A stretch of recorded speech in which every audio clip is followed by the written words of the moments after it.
Welcome back to Is Unique. We've now gone through two solutions, and we've managed to improve the time complexity from O of n squared to O of n times log of n. We accomplish this by sorting the string we get as an input. We can actually make our time complexity even better, and that'll require a different strategy. Let's go ahead and erase all this and start over. So last time we had sorted the string, we want to do something different this time.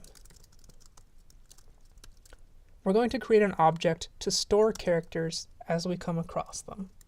Again, we're going to need a loop going through our string.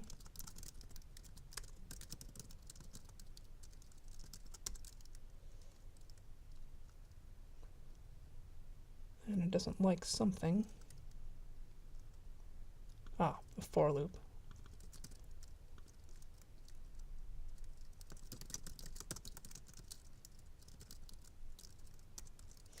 So what we want to do is check if our object already contains a copy of the character we're currently processing.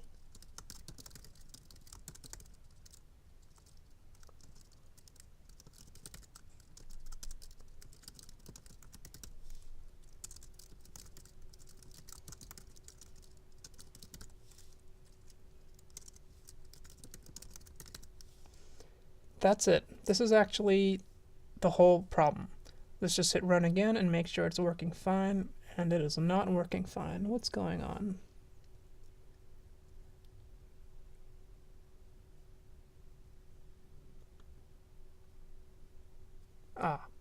Return false down here. This needs to be true. There we go. My apologies. So let's walk through what's happening here one more time. As we go through each character, for example, let's take this string right here, A, B, C, A, E, F. We're going to process each item individually. So the very first time we go through this loop, this car is going to be A. We're going to check if our object already contains it. And if it does, we want to return false. Our object is empty at the beginning, so this check passes and we move on to here.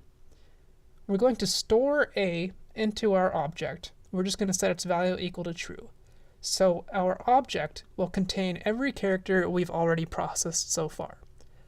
As we go through the string, we're going to add an A, and then B, and then C. When we get to the next A, we're again going to check if cars has the character A, and if that equals true. Since it does, because we've already seen it and we've already inserted it into our object, we know that it's a duplicate, and we can immediately return false. If we get through this entire loop, we know that there are no duplicates in the string, and we can return true. That's it. Let's talk about the time complexity. In this version of this function, we only have one loop.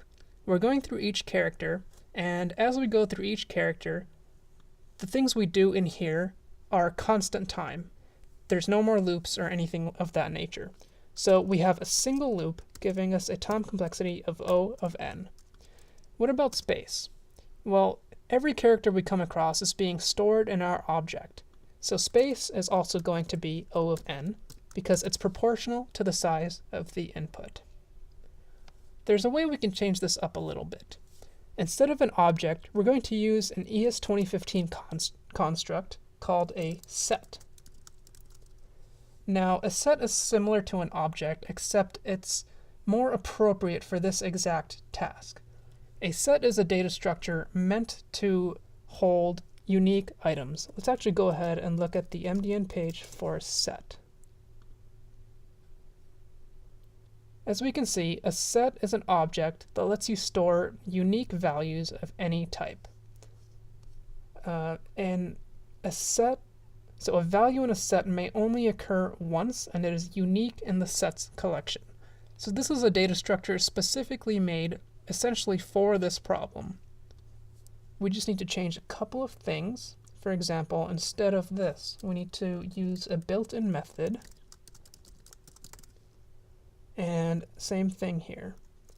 Instead of setting our item to true, we're going to simply add it into the set.